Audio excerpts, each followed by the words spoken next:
उस रात बहिरू बाबा के साथ एक चमत्कार हुआ और वह चमत्कार यह था कि वह चुड़ैल उनके पास नहीं आई। सुबह बहिरू बाबा जगे तो बहुत खुश थे। उनको लग रहा था कि पान लेकर सोने की वजह से वह चुड़ैल उनके पास नहीं आई। उन्होंने अपने पास रखे उस दूसरे बीड़ा पान को खाया नहीं और दूसरी रात भी उसको पॉकेट में रखकर ही सोए। उस रात वह चुड़ैल तो आई पर इनके खाट से कुछ दूरी पर खड़ी होकर चिल्लाने लगी।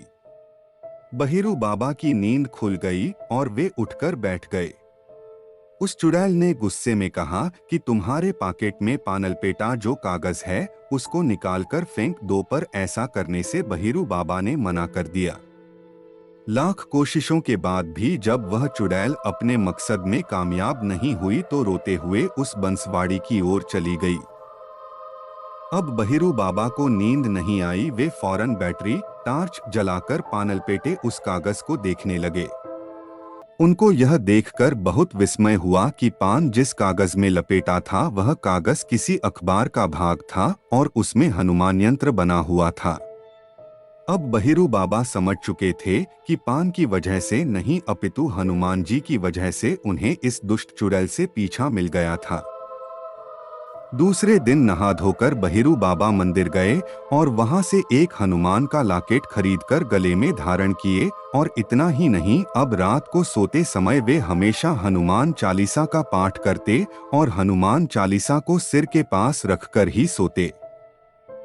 अब बहिरू बाबा फिर से भले चंगे हो गए थे और अब आम के बगीचे में सोना भी शुरू कर दिए थे।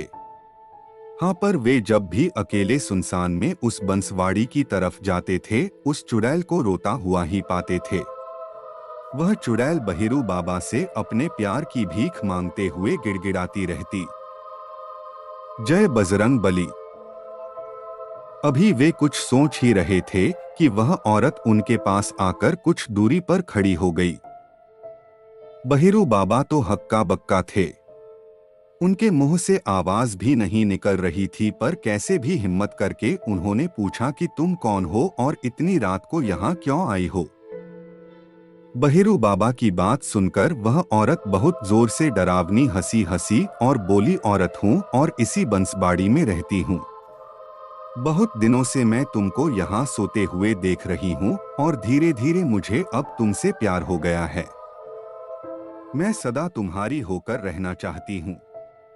बहिरू बाबा को अब यह समझते देर नहीं लगी कि यह तो वही चुड़ैल है जिसके बारे में लोग बताते हैं कि इस बगीचे में बहुत साल पहले घुमक्कड़ मदारी जादूगर परिवार आकर लगभग 3-4 महीने रहा था। और एक दिन कुछ लोगों ने उस मदारी परिवार की एक 10 से 11 साल की बालिका को इसी बसवाड़ी में मरे पाया था और मदारी परिवार वहां से अपना बोरिया बिस्तर लेकर नदारद था और वही बालिका चुड़ैल बन गई थी क्योंकि उसकी हत्या गला दबाकर की गई थी। बहिरू बाबा अब धीरे धीरे अपने डर पर काबू पा चुके थे और उस चुड़ैल से बोले कि तुम ठहरी मरी हुई आत्मा और मैं जीता जागता, तुम बताओ मैं तुमको कैसे अपना सकता हूँ। बहिरू बाबा की बात सुनकर वह चुड़ैल थोड़ा गुस्से में बोली कि मैं कुछ नहीं जानती, अगर तुम मुझे ठुकराओगे तो मैं तुम्हें मार डालूंगी। तुम्हें हर हालत में मुझे अपनाना ही होगा। अब बहिरू बाबा कुछ बोले तो नहीं, पर धीरे धीरे हनुमान चालीसा पढ़ने लगे। वह चुड़ैल धीरे धीरे पीछे हटने लगी, पर बहिरू बाबा को चेतावनी भी देती गई कि हर हालत में उनको उसे अपनाना ही होगा। इस घटना के बाद तो बहिरू बाबा की नींद ही उड़ गई और वे अपनी बंसकटियां उठाए घर चले गए। दूसरे दिन रात को बहिरू बाबा ने बगीचे में न सोने के लिए बहाना बनाया और घर के बाहर दरवाजे पर ही सो गए। अरे यह क्या, रात को उनकी अचानक नींद खुली तो वो क्या देखते हैं कि उनके साथ कुछ गड़बड़ हो गई है और कोई औरत उनके पास सोई हुई है। बहिरू बाबा फौरन जग गए और उस औरत से लगे पूछने की, कौन हो तुम। वह औरत डरावनी हंसी हंसी और बोली कि रात वाली ही हूँ, तुम मुझसे पीछा नहीं छुड़ा सकते और हाँ, अब तो तूने मुझे अपना भी लिया है। अब प्रतिदिन रात को वह चुड़ैल बहिरू बाबा के पास आने लगी और बहिरू बाबा चाहते हुए भी कुछ न कर सके। इस घटना को चलते 15 से 20 दिन बीत गए। अब बहिरू बाबा में पहले वाली ताकत नहीं रही, वे बहुत ही कमजोर हो गए थे। उनके घरवाले ये समझ नहीं पा रहे थे कि आखिर इनको क्या हो गया है। एक हट्टा कट्ठा आदमी इतना कमजोर कैसे हो गया। घरवालों ने बहिरू बाबा से बहुत बार पूछा कि उन्हें क्या हो गया है, पर वे लोकलाज के डर से कुछ नहीं बताते थे। कई डॉक्टरों को दिखाया गया, पर बहिरू बाबा की हालत में कोई सुधार नजर नहीं आया। एक दिन गांव में नाच नौटंकी आया हुआ था और बहिरू बाबा अपने संगतिया लोगों दोस्तों के साथ नाच देखने गए हुए थे। जहां नाच हो रहा था वहां पान की दुकान भी लगी हुई थी। बहिरू बाबा ने वहां से पान लगवाकर एक बीड़ा खा लिया और पान वाले से 2 बीड़ा लगाकर बांधकर देने के लिए कहा। पान वाले ने 2 बीड़ा पान कागज में लपेटकर बहिरू बाबा को दे दिया। नाच देखने के बाद बहिरू बाबा घर आए और सोने से पहले एक बीड़ा पान निकालकर खाए और बाकी एक बीड़े को वैसे ही लपेटकर पॉकेट में रख लिए। तब छूटा चुड़ैल से पीछा, दीवानी चुड़ैल। यह कहानी है एक चुड़ैल की जो एक व्यक्ति के पीछे ही पड़ गई थी। और हाँ, ये चुड़ैल उस व्यक्ति से बहुत कुछ दिल की बातें करती थी। इस चुड़ैल का तो यहाँ तक कहना था कि उसको उस व्यक्ति से प्यार हो गया है और वह सदा के लिए उसका बनकर रहना चाहती है। पर क्या वह चुड़ैल उस व्यक्ति को अपना बना पाई? शायद यह कहानी इस रहस्य पर से पर्दा उठाएगी और एक चुड़ैल के प्रेम को, उसकी चाहत को बयां करेगी। हाँ, पर इतना ही नहीं, मैं बता दूं कि यह कहानी मैंने उस व्यक्ति से सुनी है जिसके पीछे वह चुड़ैल पड़ गई थी। हाँ, मतलब प्यार में। एक दिन जब मैं उस व्यक्ति के पास बैठा, भूत प्रेतों के बारे में जानने के लिए बहुत ही उत्सुक था, तो उस व्यक्ति ने यह कहानी सुनाई। आप भी सुनिए और आनंद लीजिए, डरना मना है। यह कहानी आज से 55 से 60 साल पहले की है, जब गांवों के अगल बगल में बहुत सारे पेड़ पौधे, झाड़ियां आदि हुआ करती थीं। जगह जगह पर बंसवाड़ी, बांस का बगीचा, महुआनी, महुआ का बगीचा, बारिया, आम आदि पेड़ों के बगीचे आदि हुआ करती थीं। गांव के बाहर निकलने के लिए कच्ची पगडंडियां थीं, वह भी मूंज आदि पौधों से घिरी हुई। ऐसे समय में भूत प्रेतों, चुड़ैलों का बहुत ही बोलबाला था। लोगों को इन अनसुलझी आत्माओं के डरावने अनुभव हुआ करते थे। यहाँ तक कि ये रोए खड़ी कर देने वाली आत्माओं के कुछ नाम भी हुआ करते थे, जो इनके काम या रहने की जगह आदि पर रखे जाते थे।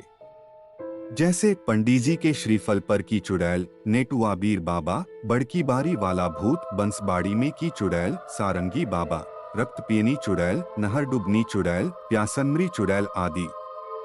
तो आइए आप लोगों को उस चुड़ैल से मिलवाता हूँ जो एक आम के बगीचे के कोने में स्थित एक बांस की कोठी यानी एक पास एक में सटे उगे हुए बहुत से बांस में रहती थी। यह कहानी जिस समय की है, उस समय बहिरू बाबा गबरू जवान थे। चिक्का, कबड्डी, दौड़ आदि में बढ़ चढ़ कर हिस्सा लेते थे और हमेशा बाजी मारते थे।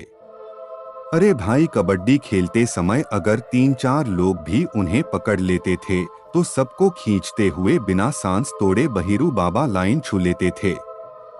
बहिरू बाबा के घर के आगे लगभग 200 मीटर की दूरी पर उनका खुद का एक आम का बगीचा था, जिसमें आम के लगभग 15 से 16 पेड़ थे और इस बगीचे के एक कोने में बसवाड़ी भी थी, जिसमें बांस की 3-4 कोठियां थीं। आम का मौसम था और इस बगीचे के हर पेड़ की डालियां आम से लदकर झूल रही थीं। दिन में बहिरू बाबा के घर का कोई व्यक्ति दिन भर इन आमों की रखवाली करता था, पर रात को रखवाली करने का जिम्मा बहिरू बाबा का ही था। रात होते ही बहिरू बाबा खाने पीने के बाद अपना बिस्तर और बंसकटियां उठाते थे और सोने के लिए इस आम के बगीचे में चले जाते थे। एक रात बहिरू बाबा बगीचे में अपनी बंसकटिया पर सोए हुए थे। तभी उनको बंसवाड़ी के तरफ कुछ आहट सुनाई दी। बहिरू बाबा तो जग गए, पर खाट पर पड़े पड़े ही अपनी नजर बंसवाड़ी की तरफ घुमा दिए। उनको बंसवाड़ी के कुछ बांस हिलते हुए नजर आ रहे थे, पर हवा न बहने की वजह से उनको लगा कि कोई जानवर बांसों में घुसकर अपने शरीर को रगड़ रहा होगा और शायद इसकी वजह से ये बांस हिल रहे हैं। इसके बाद बहेरू बाबा उठकर खाट पर ही बैठ गए और अपनी लाठी संभाल लिए। अभी बहेरू बाबा कुछ बोले इसके पहले ही उन्हें बंसवाड़ी में से एक औरत निकलती हुई दिखाई दी। उस औरत को देखते ही बहेरू बाबा की सांसें तेज हो गई और वे लगे सोचने की इतनी रात को कोई औरत इस बंसवाड़ी में क्या कर रही है। जरूर कुछ गड़बड़ है। बस दोस्तों, आज के लिए बस इतना ही। और वीडियोस के लिए आप प्लेलिस्ट भी चेक कर सकते हैं। आपको नेक्स्ट वीडियो कौन से टॉपिक पर चाहिए मुझे कमेंट करके जरूर बताएं। मिलते हैं आपको अगले वीडियो में। तब तक के लिए सुरक्षित रहे, सतर्क रहे।